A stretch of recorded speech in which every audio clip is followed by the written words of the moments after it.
दोस्तों, रोज़ की तरह हम लेखनी ब्लॉग में सबका हार्दिक स्वागत है। सबके मंगल भविष्य की कामना के साथ बड़ों को मेरा नमस्कार, छोटों को मेरा आशीर्वाद। मैं ठीक हूँ, आशा करता हूँ कि आप सब ठीक होंगे। दोस्तों, आनंद लेखनी ब्लॉग में सबका सादर अभिनंदन है, स्वागत है।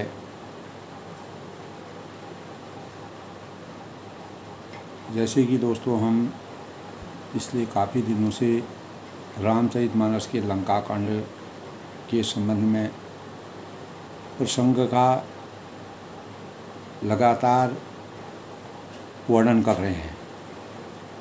उसी परिप्रेक्ष्य में आज लंका कांड में रावण की स्थिति और रामचंद्र की स्थिति और विभीषण की स्थिति, तो अगर हम इनका समीचीन अध्ययन करते हैं तो मर्यादा पुरुषोत्तम भगवान राम जी जहाँ सर्वगुण संपन्न और रघुवंश के शिरोमणि और अंतर्यामी कहलाते हैं, इस जगत के ब्रह्मा विष्णु महेश जिन्होंने सृष्टि की रचना की, सृष्टि का संहार करने का और सृष्टि की पालन करने का श्रेय प्राप्त किया, वो भी जिनके सानिध्य में रहते हैं, ऐसे मर्यादा पुरुषोत्तम भगवान राम जी ने जब मानव रूप में अवतरित होकर के इस संसार को मानवता का पाठ पढ़ाने का प्रयास किया। इसीलिए रामचरितमानस इतना प्रसिद्ध ग्रंथ के रूप में मानव जीवन के कल्याण के लिए एक आदर्शता के प्रतिमान का स्वरूप, पूरे समाज के उत्थान के लिए, समाज के भावों को जागृत करने के लिए और चेतना के उदय के लिए और मनुष्य के मानसिक विकास के उत्तरोत्तर वृद्धि के लिए जिस प्रकार का चरित्र चित्रण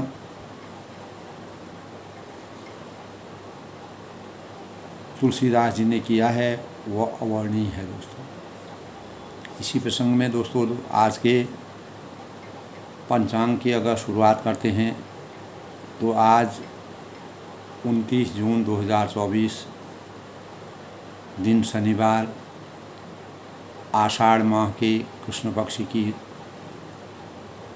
सप्तमी तिथि और आज उत्तर भाद्रपदा नक्षत्र का योग है और आज ही दोस्तों 2:21 से 6:54 पर जो है अष्टमी तिथि का उदय हो जाएगा, शुरू हो जाएगी।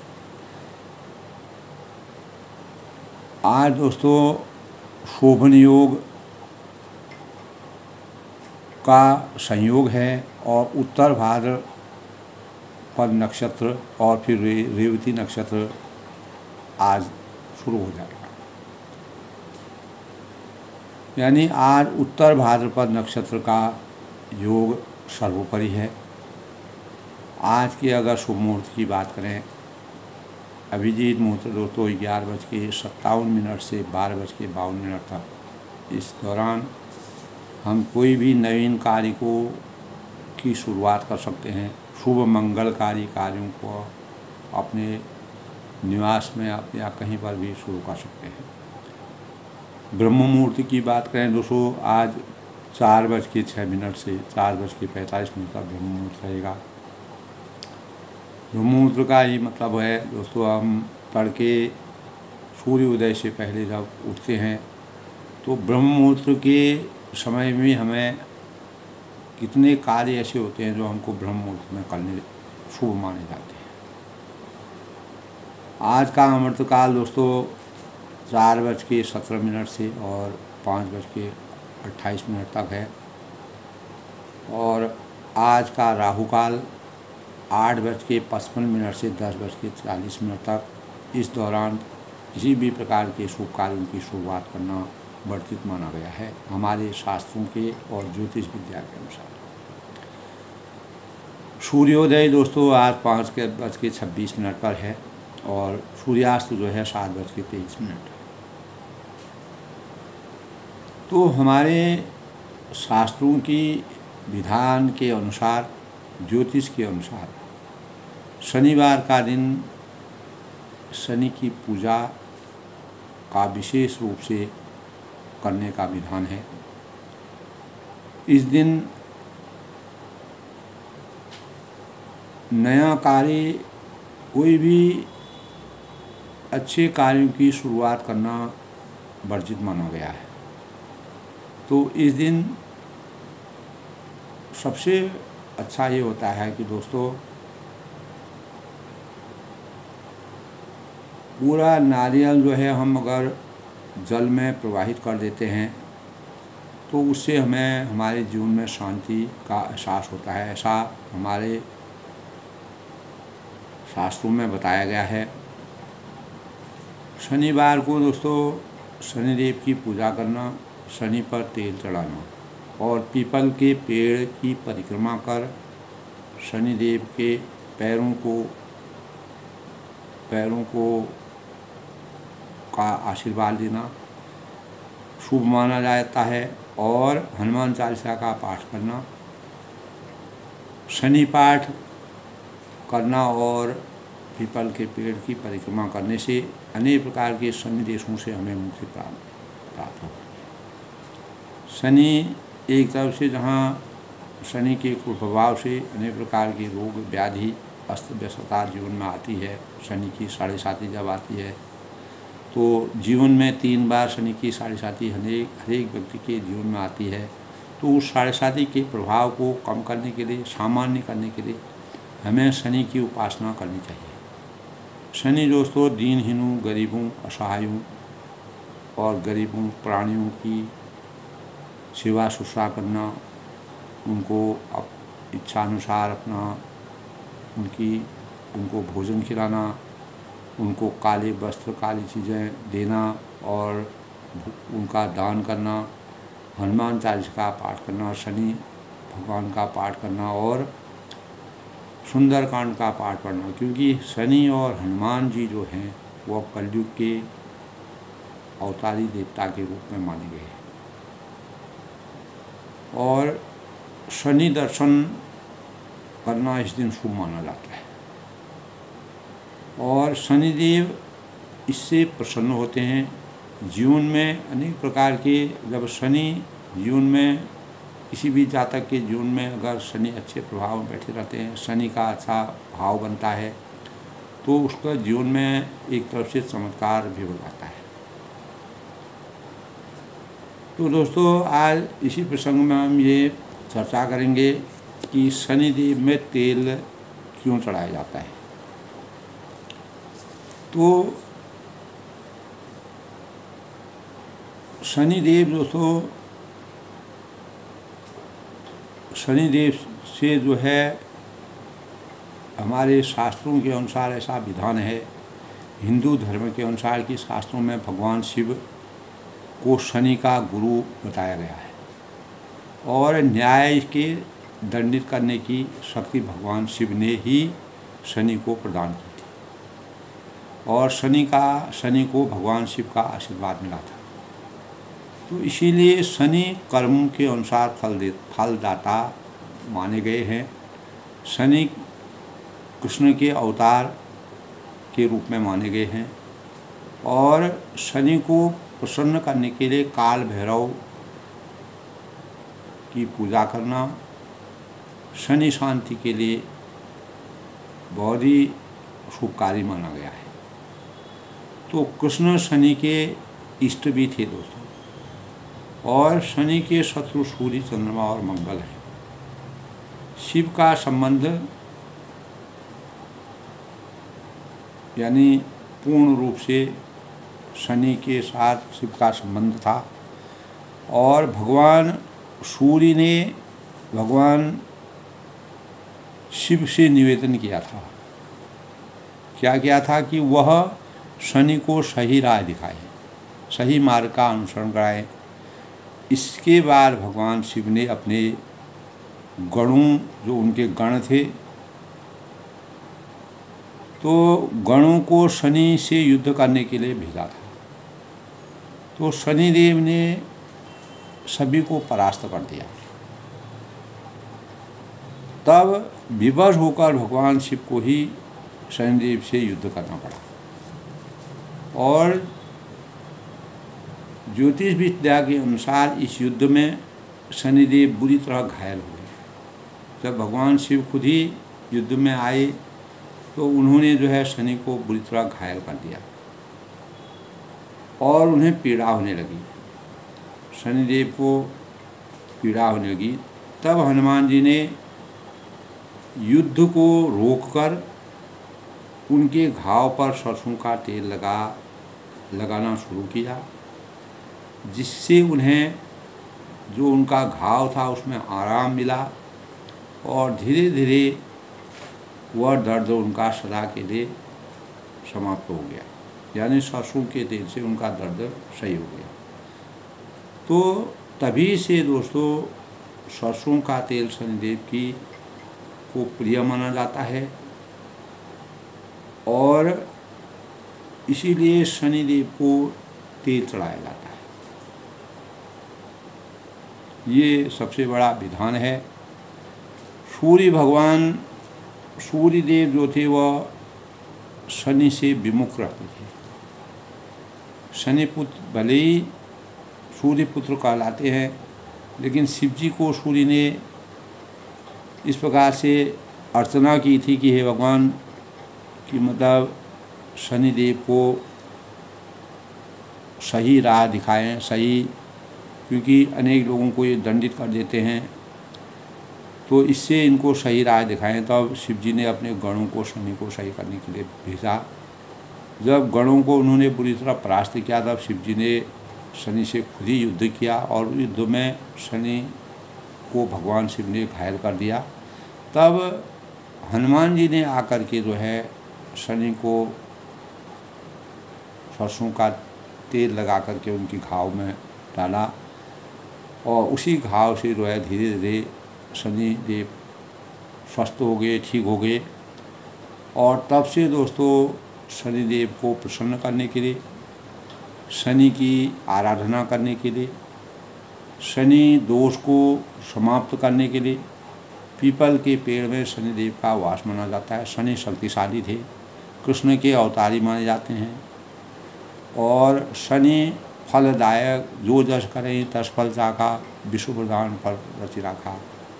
जो जिस प्रकार का कर्म करेगा वैसे फलों के दाता हैं। तो हनुमान जी और शनि का सानिध्य, इसीलिए दोस्तों हनुमान जी और शनिदेव का आपस में गठजोड़ है। हनुमान जी और शनिदेव का आपस में पूजा करना बहुत ही शुभ माना गया है। शनिवार को हनुमान चालीसा का पाठ करना इसलिए आवश्यक माना गया क्योंकि हनुमान जी ने शनिदेव की सहायता की थी और कलयुग के अवतारी भी थे। इस कलयुग में दोस्तों बुराइयों को दंड देने वाले शनिदेव हैं और हनुमान जी अनेक प्रकार से संकटों को दूर करने वाले। तो संकट मोचन हनुमान जी और शनिदेव की कृपा कलयुग में प्रभावकारी है। इसीलिए शनिदेव को सरसों का तेल चढ़ा के दीप प्रज्वलित किया जाता है। ख़ास तौर से दोस्तों शनिदेव को जब हम पूजा करते हैं तो शनिदेव के चेहरे में नहीं देखना चाहिए, शनि के चरणों में देखिए, चरणों में तेल चढ़ाइए और चरणों का दर्शन करना शनि का शुभ कार्य माना गया है। ये हमारे शास्त्रों के विधान हैं, शास्त्रों की मर्यादा के अनुसार इस प्रकार का विधान है। शनि अनेक प्रकार के जो दीनहीन हैं, गरीब हैं, निसहाय हैं, ज़रूरतमंद लोग हैं और वृद्ध हैं, उनकी सेवा करने से शनि खुश होते हैं। प्राणी हैं और काली चीज़ों का शनिवार को दान करना शुभ माना गया है। उससे हमारे जीवन में शनि दोष समाप्त होते हैं और हमारे जीवन के जो अशांतमय जीवन है वह नकारात्मकता हमेशा सकारात्मकता में परिवर्तित हो जाती है। इस प्रकार से शनिदेव की आराधना करनी चाहिए। आज मैंने आप लोगों को बताया कि शनिदेव में तेल चढ़ाने का क्या विधान है, क्यों चढ़ाया जाता है। तो इसी अनुक्रम में दोस्तों आज शनिवार को भगवान हनुमान जी की और शनिदेव की उपासना विधि विधान के साथ करनी चाहिए। ओम शम शनिश्चाय नमः का जाप करना चाहिए 108 बार। और कौवे और कृष्ण के कौवा जो है शनिदेव की सवारी है और शनिदेव कृष्ण भक्त थे और पौराणिक मान्यता और बचपन से ही श्री कृष्ण के अनन्य भक्त शनि को माना गया है। तो शनिदेव काले वस्त्र और सरसों का तेल, उड़द की दाल का भोग लगाना और पीपल के पेड़ की, जैसे मैंने आपको बताया कि उसकी उपासना, परिक्रमा करना, पूजन करना शनि दोषों की मुक्ति का कारण होता है और अनेक प्रकार के कष्टों से हमें छुटकारा मिलता है। तो इस प्रकार दोस्तों इस दिन कोयला है, नमक है, चमड़े से वस्तुएं हैं इत्यादि इस प्रकार की काली चीज़ें खरीदना वर्जित। उड़द की दाल नहीं खरीदनी चाहिए। तेल शनिवार को खरीदने से परहेज़ करना चाहिए। लोहा नहीं खरीदना चाहिए। और पूर्व दिशा शूल माना गया है। पूर्व दिशा में जाना जो है वर्जित माना गया है शनिवार को।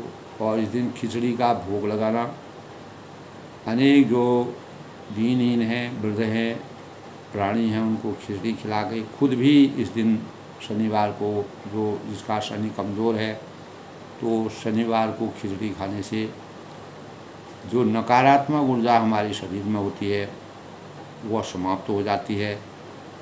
और शनिदेव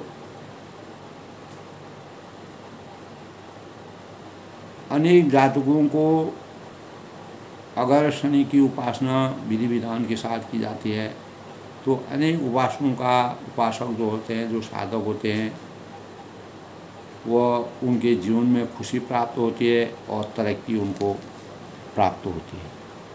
तो इस प्रकार दोस्तों शनि बुजुर्गों के साथ और जो दीन हैं, गरीब हैं, उनके साथ नेक व्यवहार, अच्छा व्यवहार करना चाहिए। तब शनिदेव हमारे हमसे प्रसन्न होते हैं। तो शनिदेव वास्तव में दोस्तों देखा जाए तो गरीबों के हितकारी हैं।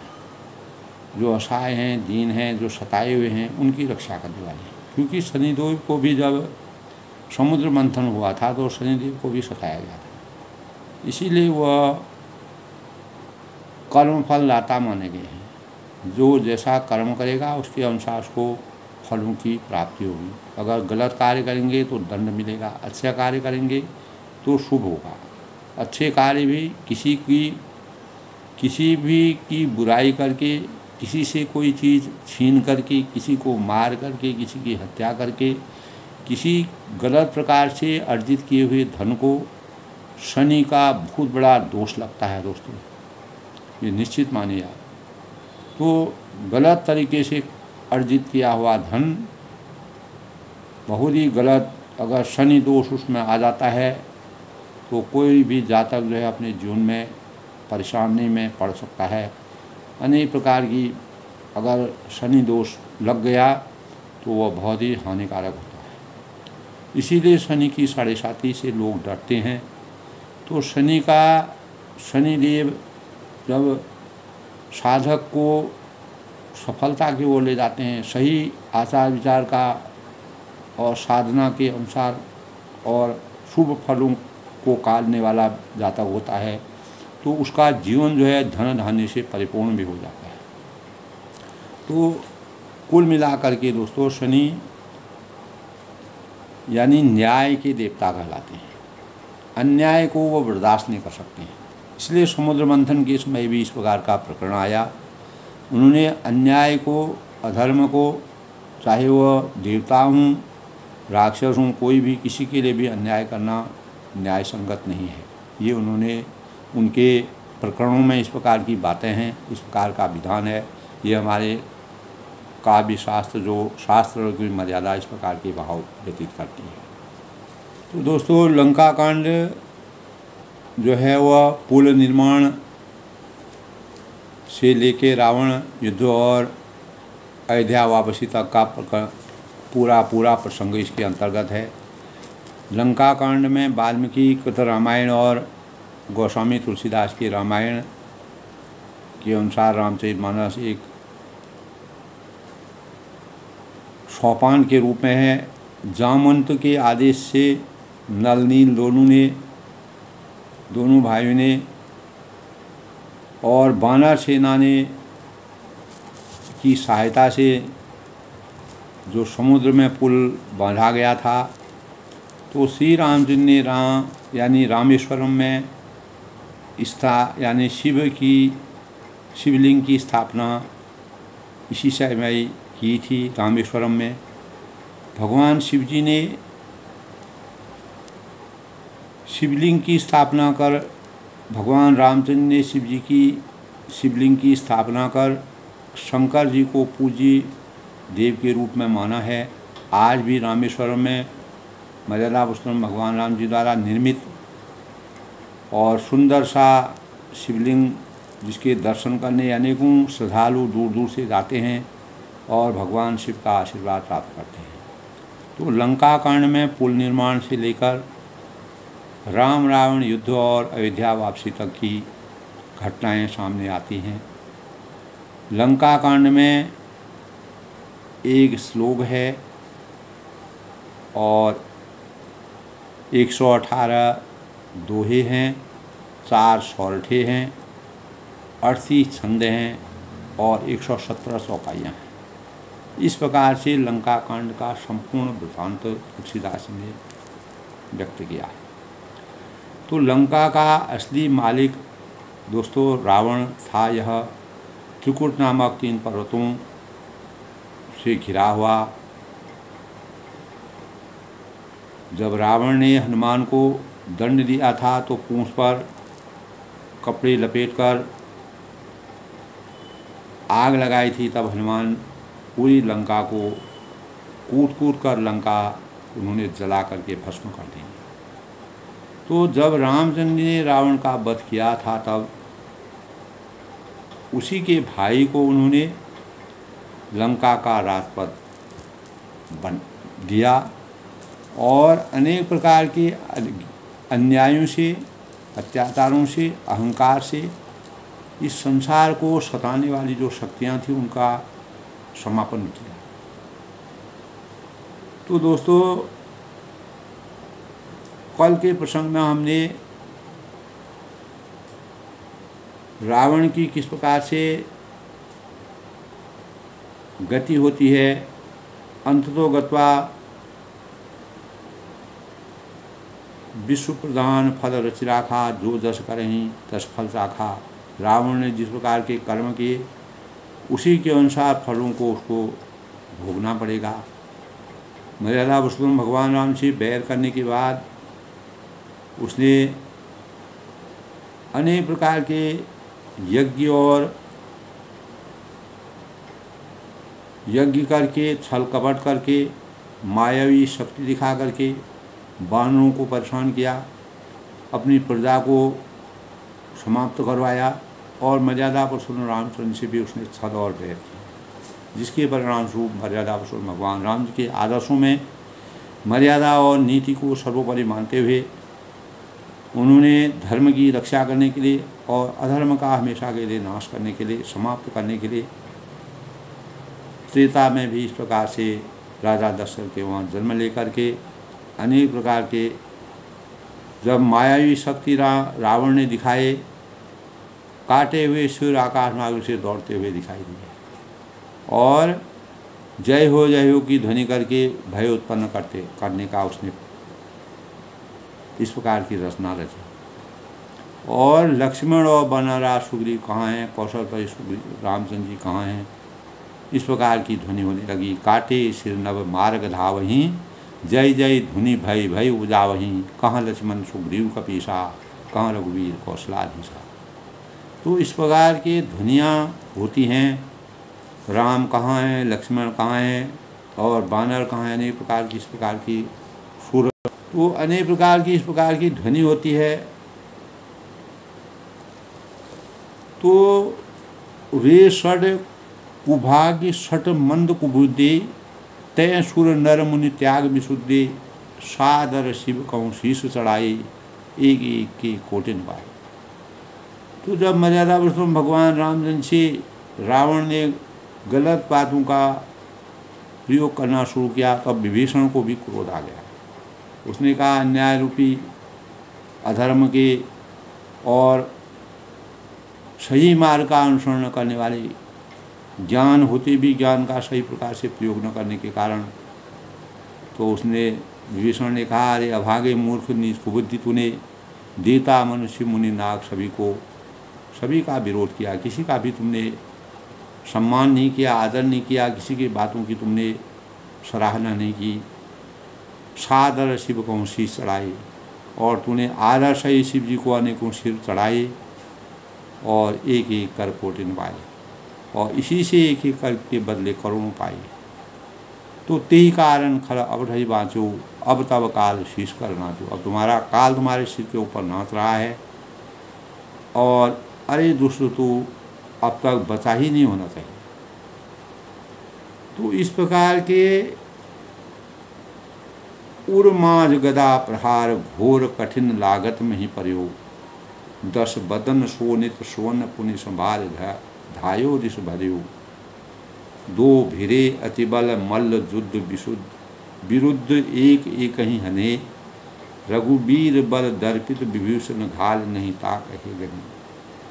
यानी बीच छाती में कठोर मर्यादा पुरुषोत्तम भगवान राम जी का संचार भी विभीषण की शक्ति में हो गया। जो विभीषण मर्यादा यानी रावण की तरफ कभी भी सर उठा करके नहीं देखता था, उसको हमेशा रावण से संकोच डर भयभीत रहता था, वह विभीषण रामचंद्र की कृपा से बलशाली हो गया, और उसने रावण के ऊपर बीच छाती में गदा मार करके जब उसने अपशब्दों का प्रयोग किया, नीति के विरुद्ध कार्य किया, तो उसके 10 भुजाओं से रुधिर बहने लगा।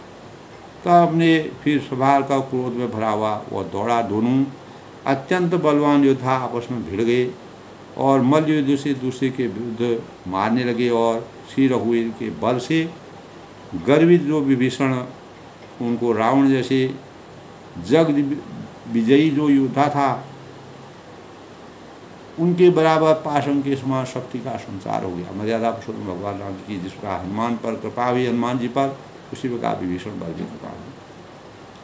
तब भगवान शिव कहते हैं पार्वती से, उमा विभीषण रावणी सन्मुख चितवन का।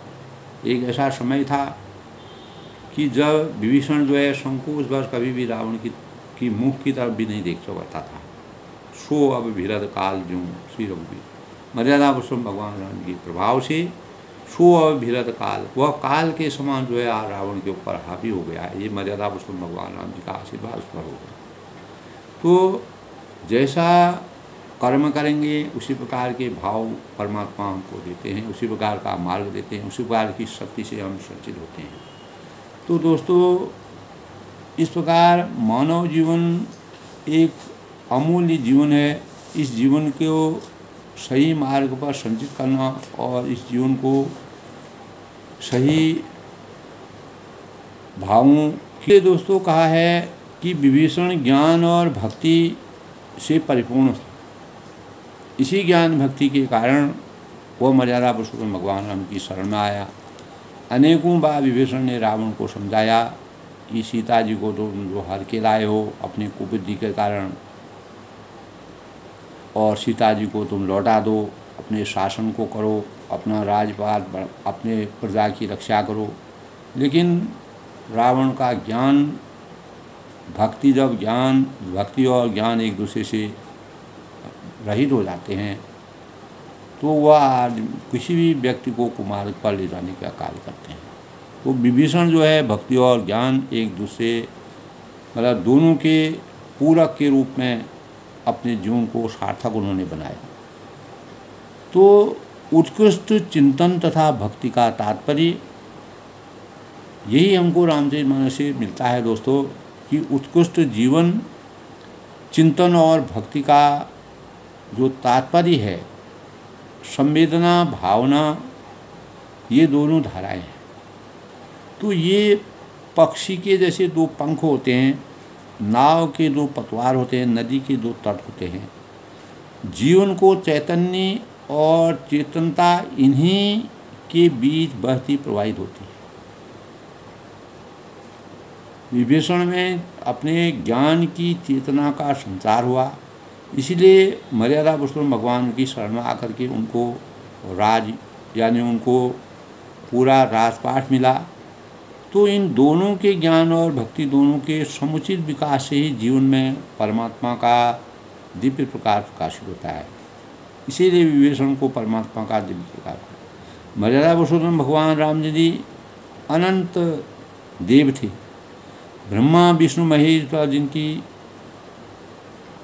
अनेक बार उनके शरण में रहते थे, वही मर्यादा पुरुषोत्तम भगवान राम जी मानव रूप में अवतरित होकर के अनेक प्रकार की परिकल्पनाओं को, लीलाओं को इस संसार में करने के विधान बनाते हैं।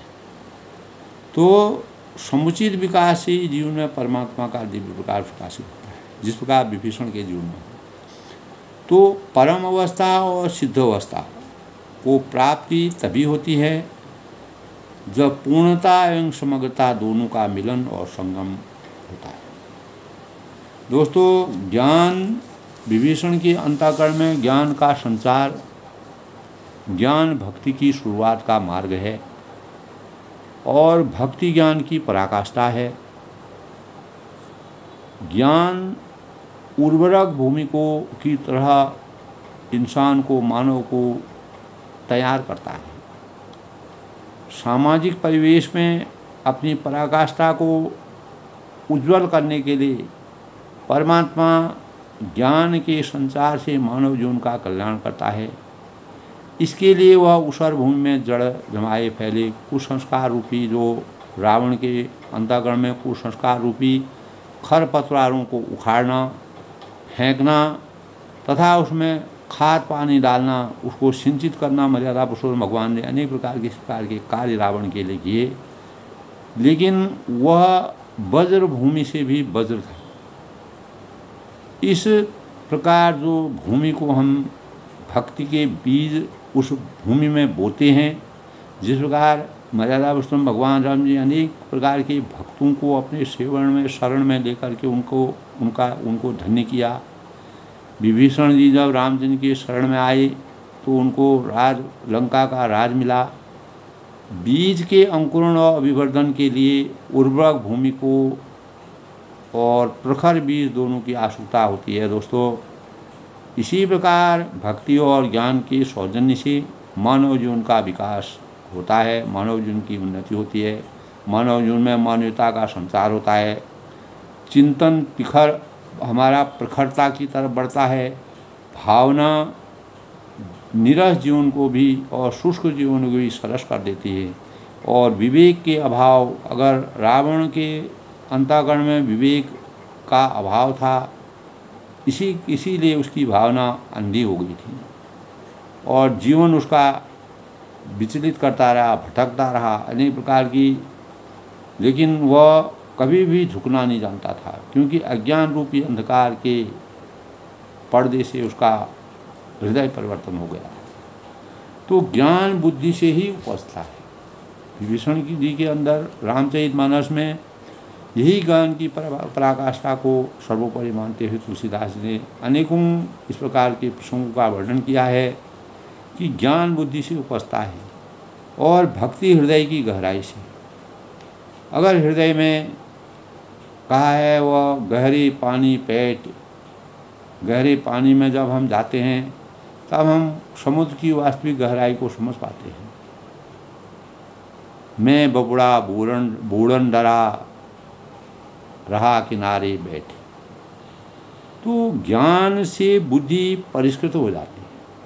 जिस प्रकार विभीषण में ज्ञान की पराकाष्ठा का उदय हुआ और उन्होंने परमात्मा का आशीर्वाद प्राप्त किया, तो ज्ञान के सौजन्य से और भक्ति के सौजन्य से उनको सही मार्ग का अनुसरण किया। तो भक्ति के अभाव में एक पुष्पित होता है, पल्लवित होता है, खिला हुआ जीवन होता है, विकसित जीवन होता है, वो भी नहीं पनप पाता। यही रावण के लिए हुआ। तो प्रभु के पथ पर श्रेष्ठ राह पर चढ़ने के लिए उत्पन्न बाधाओं, रोड़ों और कठिनाइयों को ज्ञान काटता और मिटाता जाता है। प्रत्येक मनुष्य को इसके बारे में चिंतन करना चाहिए। लेकिन जो सीढ़ियाँ एवं सोपान हैं वो केवल भक्ति की सीढ़ी से ही चढ़ी जाती है। जब हम लगातार भक्ति के सोपानों को आगे करेंगे, परमात्मा के अंदर लीन होंगे, ब्रह्म में लीन होंगे, अपने अंतर्गुण को जगाने का प्रयास करेंगे, तभी हम एक सीढ़ी की से दूसरी सीढ़ी के रास्ते को तय कर सकते हैं, उसको स्पर्श कर सकते हैं। ज्ञान व्यर्थ को तोड़ता है दोस्तों, और निरर्थक को हटाता है और अनर्थ को मिटाता है, परंतु इसकी सार्थकता भावना से सचती है, जब हमारी भावना में उदारता हो। यही रावण जो है सब कुछ होते हुए भी उच्च कुल में पैदा हुआ, ज्ञानी था, अनेक विद्याओं का प्रकांड विद्वान था, लेकिन ज्ञान की पराकाष्ठा को विकसित करने में वह असमर्थ था। गुरु के सानिध्य में उसने ज्ञान की प्राप्ति नहीं की थी, परंतु सार्थकता भावना से सचती है। इसकी एकाग्रता भक्ति में मिलती है। इसीलिए इसी एकाग्रता के परिणाम स्वरूप विभीषण को लंका का राज्य प्राप्त हुआ और मर्यादा वस्तु भगवान राम की शक्ति का उदय उनके अंतःकरण में। तो ज्ञान में प्रखरता एवं ओजस्विता निश्चित है दोस्तों। तो भावनाएं उर्वरक भूमि में भी जुताई गई चीज़ों को भी पैदा कर देती है। अगर हमारी भावना सुसंस्कृत होगी तो उसमें भी अच्छे फूलों का सृजन होगा, अच्छे अंकुरित बीज होंगे। तो उर्वरक चीज़ों को भी, कितना भी पत्थर दिल इंसान है वो भी, लेकिन रावण पत्थर दिल से भी पत्थर दिल था, यानी वो उसके चिंतन में ज्ञान का संचार नहीं हुआ, जिसके परिणाम स्वरूप उसको बैर और बुराई का मानक बनाया गया। तो भावना यदि ज्ञान के मार्ग से न गुजरी हो तो उसकी नींव कमज़ोर होती है। इसलिए रावण की जो भावना थी वह ज्ञान के मार्ग से गुजरी हुई नहीं थी। यद्यपि वह सब कुछ जानता था, लेकिन उसकी नींव इसीलिए कमज़ोर पड़ गई। पूरा शासन उसने समाप्त कर दिया, पूरे योद्धाओं को समाप्त किया, स्वयं को भी। यानी भक्ति रूपी उसका भवन सदा हिलता और डुलता रहेगा। इसीलिए रावण का अस्तित्व जो है हमेशा अस्तित्व विहीन हो गया। वो अनेक प्रकार के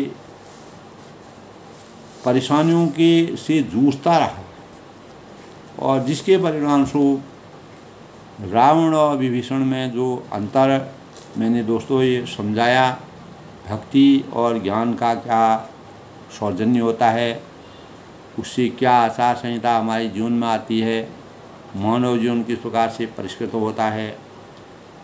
तो इस प्रकार के भाव रामचरितमानस में तुलसीदास ने जो वर्णन किया है वो अभूतपूर्व है।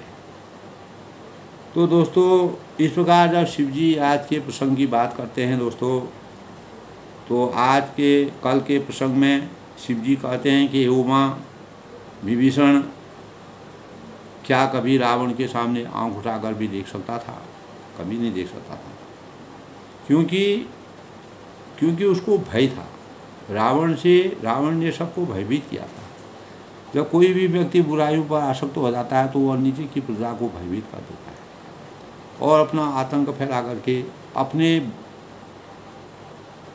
खराब विचारों से अपना प्रभुत्व जमा करके पूरी प्रजा का शोषण करता है।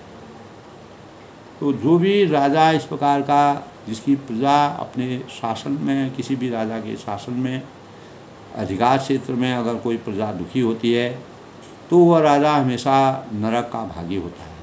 ये रामचरितमानस में की नीति कहती है। परंतु वही विभीषण जो है, मर्यादा पुरुषोत्तम भगवान राम जी का जब आशीर्वाद को प्राप्त हो गया, वही रावण के ऊपर काल बन के उतरा हुआ है आज। तो देखा सुमित विभीषण भारी, धायो हनुमान गिरिधारी, रथ रंग सारथी निपाता, हृदय मारते मार। तब विभीषण को बहुत ही थका हुआ देखकर हनुमान जी पर्वत धारण किए हुए दौड़े। जब विभीषण ने रावण से युद्ध करने का, यानी इस प्रकार से उसकी बुराइयों का, उसका जो उन्होंने, उसकी बुराइयों का जो बदला उन्होंने लिया, उसी बदले के अनुसार जब हनुमान जी को चिंता हुई कि विभीषण थके हुए हैं, तो वह पर्वत को लेकर के दौड़े आए।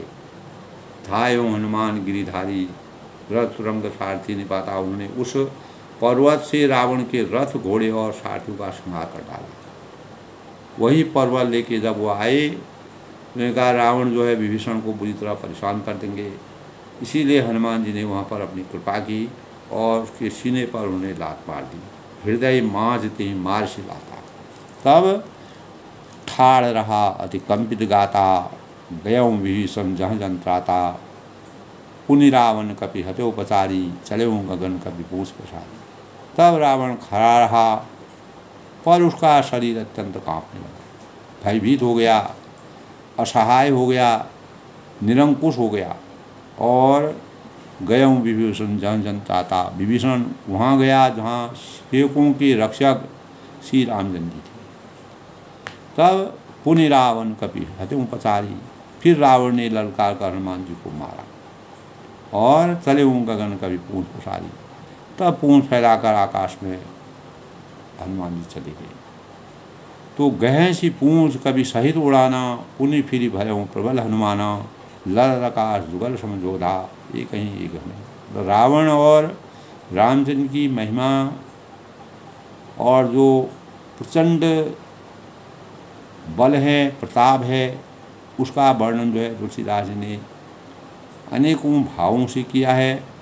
तो गहें सी पूंछ कभी सहित उड़ाना, रावण ने पूंछ पकड़कर हनुमान जी को साथ दे ऊपर उड़े और फिर लौट करके महाबलवान हनुमान जी उससे भिड़ गए और लड़त आकाश जुगल समझोधा, दोनों योद्धा आकाश में लड़ते हुए एक दूसरे को क्रोध करके एक दूसरे को मारने लगे।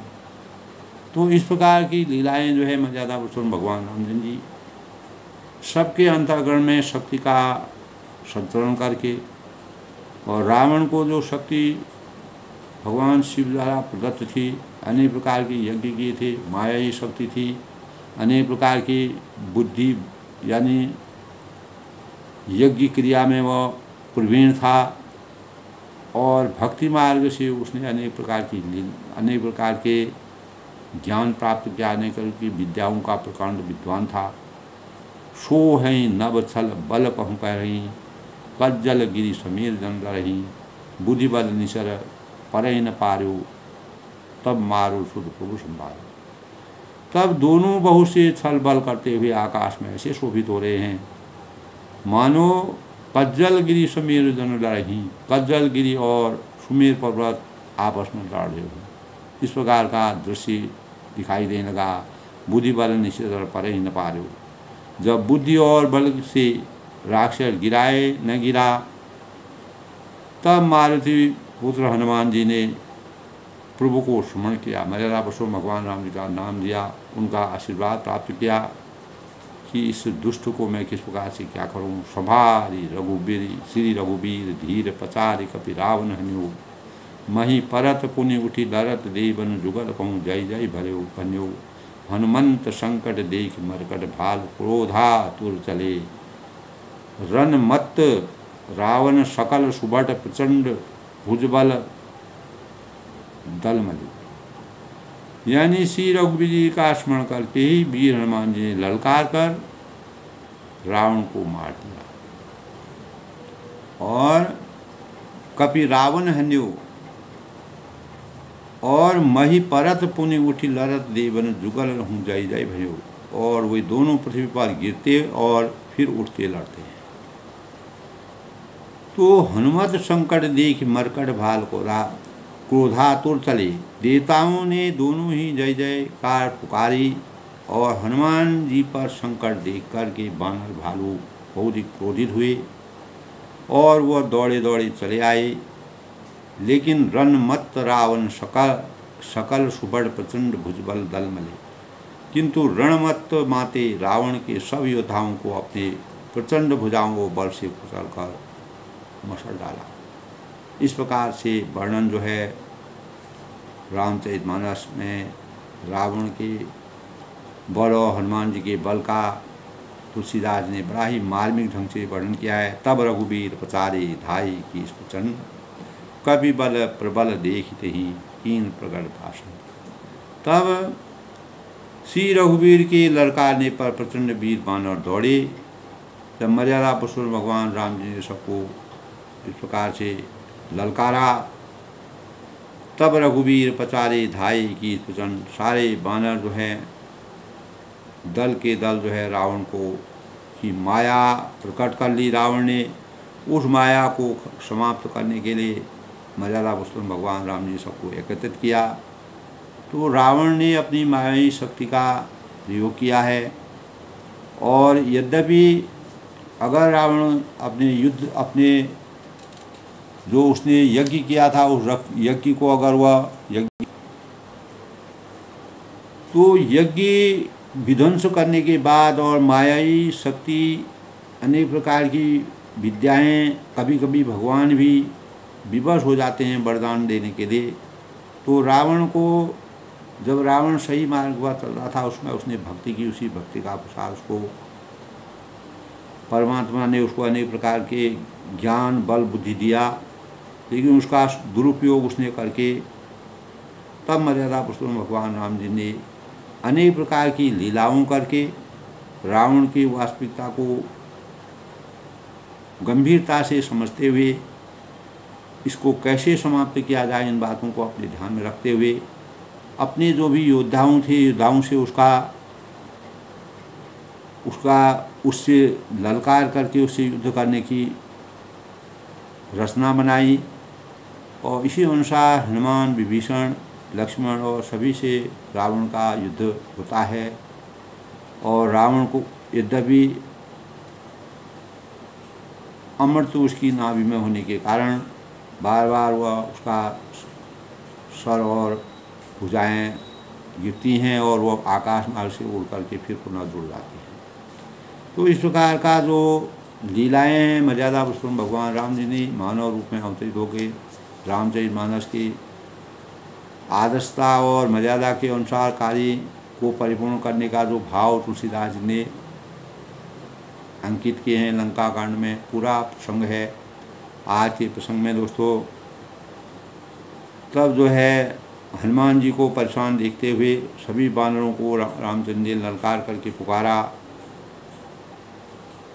और सभी के प्रभाव को मर्यादा पुरुषोत्तम भगवान राम जी ने देखना चाहते थे। और रावण की जिस प्रकार की माया जो थी उस माया को अंत करना चाहते थे। अगर वह माया जैसी अंत हो जाएगी तो रावण का भी अंत हो जाएगा। तो बुराई या परमात्मा द्वारा प्रदत्त जो हमको अनेक प्रकार के ज्ञान, जैसे रावण को अनेक प्रकार के ज्ञान प्राप्त थे लेकिन उसने उसका दुरुपयोग किया। तो दोस्तों हमें अपने जीवन में अच्छे ज्ञान को, अच्छी विद्या को प्राप्त करके सरस्वती भंडार की यही अपूर्व बात, ज्यों ज्यों खर्चे त्यों बड़े बिन खर्चे घट जाए। तो ज्ञान की पराकाष्ठा को प्राप्त करने के बाद हमें उस ज्ञान के सही सदुपयोग करना चाहिए। उसका दुरुपयोग हमारे जीवन को के अंत का कारण बनता है। तो हमको किसी भी प्रकार की विद्या है, बुद्धि है, विवेक है, उसका सही सदुपयोग करना चाहिए, जो रावण ने नहीं किया। इसीलिए रावण इतना बलशाली होने पर भी अंततोगत्वा मर्यादा पुरुषोत्तम भगवान राम जी के हाथ से उसका वध हो जाता है, उसका अंत हो जाता है। तो दोस्तों, आज के प्रसंग में हनुमान जी और रावण के बीच में युद्ध होता है और उस युद्ध का पूरा वृत्तांत है, किस प्रकार से रसना रावण ने अपनी मायावी शक्ति दिखाई। अब मर्यादा पुरुषोत्तम भगवान राम जी क्या करेंगे, आज के प्रसंग में सबके मंगल भविष्य की कामना के साथ भगवान का आशीर्वाद सबका बना रहे और मर्यादा पुरुषोत्तम भगवान राम जी किस प्रकार की लीलाओं को करके रामचरितमानस का जो विस्तार से वर्णन है वो यही हमको सिखाता है। क्योंकि ज्यों ज्यों खर्चे त्यों बढ़े, बिन खर्चे घट जाए। तो उनके ज्ञान की पराकाष्ठा ज्यों ज्यों हम उसका आशीर्वाद प्राप्त करेंगे उतना हमारा ज्ञान बढ़ेगा। सब लोग सुखी रहें, प्रसन्न रहें, खुश रहें।